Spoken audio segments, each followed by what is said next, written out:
as you all probably know, it's emerald ash borer has been found in Londonderry, and we knew it would happen eventually. It's been found in about 6 locations around the state.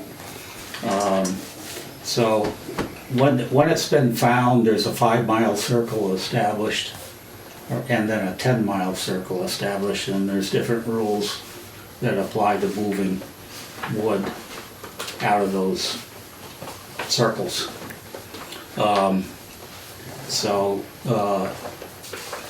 When I get a better handle on, how all that's going to work, I'll keep you posted, but that doesn't really affect the town that much.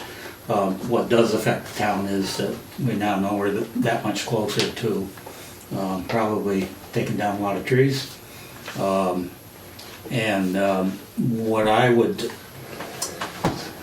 What I would like to throw out is that I put some thought to this.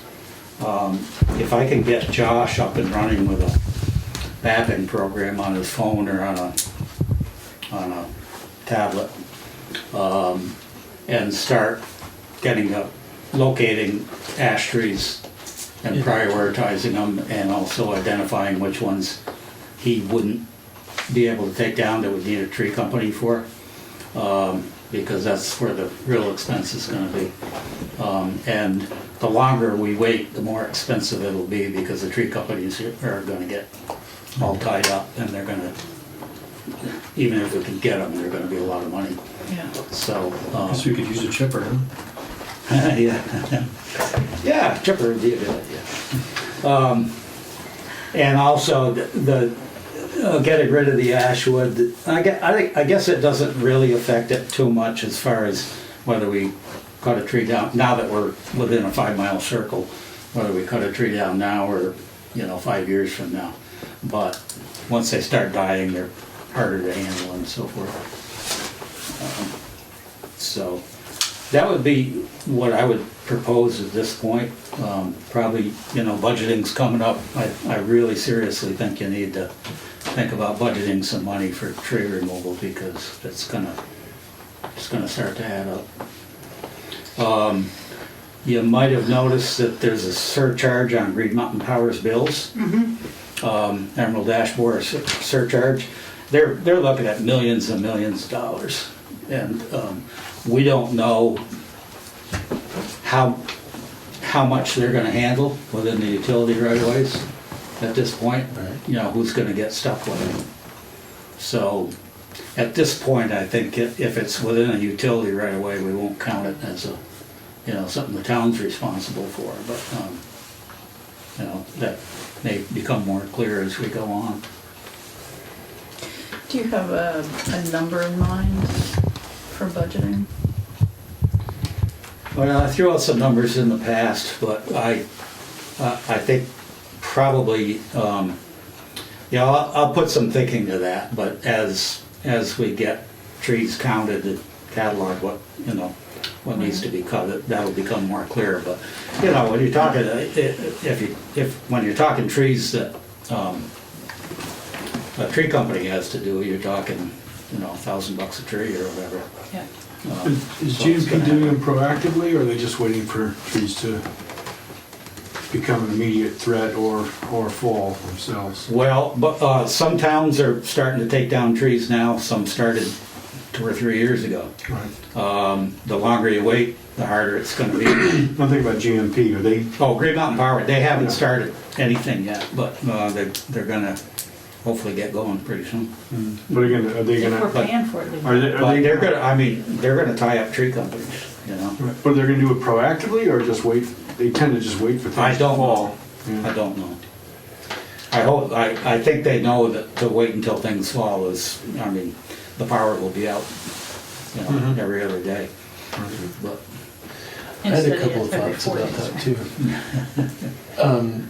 One thing that I was thinking about along those lines with the town crew, I mean, we may have more of an issue just because of the fact that the road crew is already so busy right now too, that might put more of it in a subcontractor's playing field. Yeah. And another along those same lines, I was thinking about other options. I mean, right now the main option is a tree company that does specifically, you know, top-down removal, chipping, whatever. But what about on some of like maybe dirt roads or side roads or something, trying to utilize a company like that's fully mechanized, but maybe a little bit different and maybe more available for something like this. Mm-hmm. Like some of the equipment that like Longview has, you know, they can move right along and grab from the roadway. Yeah, so that they might not be a good example because they're not directional felling. Right, okay, I might not have the right Yeah. company name, but I'm just thinking And then outside the box. I mean, a the little bit. feller bunchers are 60,000-70,000 pounds and on track. I couldn't see operating them, you know, on the road. On a roadside, yeah. But, I mean, there's all kinds of things to think about. You know, I was talking with a local trucker about it just a couple days ago, and thinking, you know, a couple guys going along with a log truck could move a lot of wood quickly, you know. Right, and that's kind of what I was leaning towards, just a different way of thinking about doing it. And Right. that the town crew themselves may not necessarily be able to do, but it still might be something that's, it might be beneficial to, you know, maybe more local people rather than companies that are coming far and wide with, you know, from a tree company. Yep. Yep, I agree. Just as a, Yeah.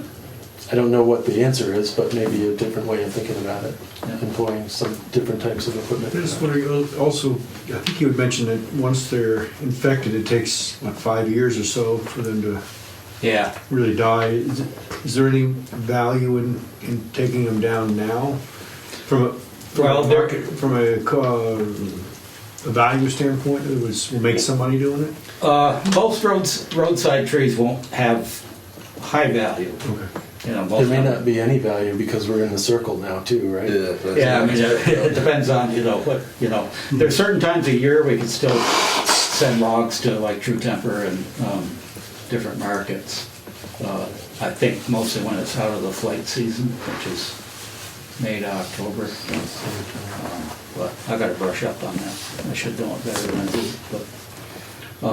but in any event, yeah, I mean, promoting the, you know, there's gonna be a lot of wood out there, but promoting the firewood locally or kiln drying it, you know, To be able to the send it companies through that kiln dry wood, that can be shipped out. And the value is not really in the wood, it's in the work being done to Yeah, deal with it, but it's still, it becomes a product. well, it's a way to get rid of it. which is- Right, right. Otherwise, you're gonna have a monster pile at the transfer station. We should heat water with it and pump it around town. So you're gonna get back to us with some more information then as you get it? Well, I would like to, with your blessings, I would like to talk to Josh about getting set up to start getting real info on. And I think he's the better guy to make a judgment, certainly as far as what he can handle. And also the, you know, the priority trees that, I mean, when I did, I've got some pretty good information on what we have 1,600 ash trees in the road right of ways, but a lot of those lean away from the road, a lot of them are, you know, maybe not a threat that we're gonna deal with. So, you know, I'd like to work with him on it. Yeah, he'd want to prioritize the ones that are actually gonna fall in the road if something Yeah. happens. Yeah. I mean, I stood with you guys the other day on Mansfield Lane, there's 2 trees there, tree company trees. This is Sure. But there's some that probably could just, you can cut, just fell them into the woods. Maybe. I don't know. You go to sometime night, but. Yeah. I think one of the factors that we originally were talking about when we were talking about the money behind it too, the money is going to be needed, you know, starting now with those types of things, but even if there's like the overall number for all of it, if you have roughly, say, 5 to 10 years, you could spend the first 5 years collecting money and maybe spending part of it, and then the money for the work 10 years from now may not be generated until 5 years from now, or Yeah. the funding for that seems like if Right. if you start now, even if the tree work doesn't start, if the saving the money part Yeah, I starts think ahead that's of it. kind of what we agreed to, was building a fund. Yeah, well, I started out with that, and I mean, I still think that might be a good idea, but it depends on how soon we're gonna start cutting. If we're gonna start cutting now, then it might be a budget item, year by year too, so, Or a Or combination of both. yeah.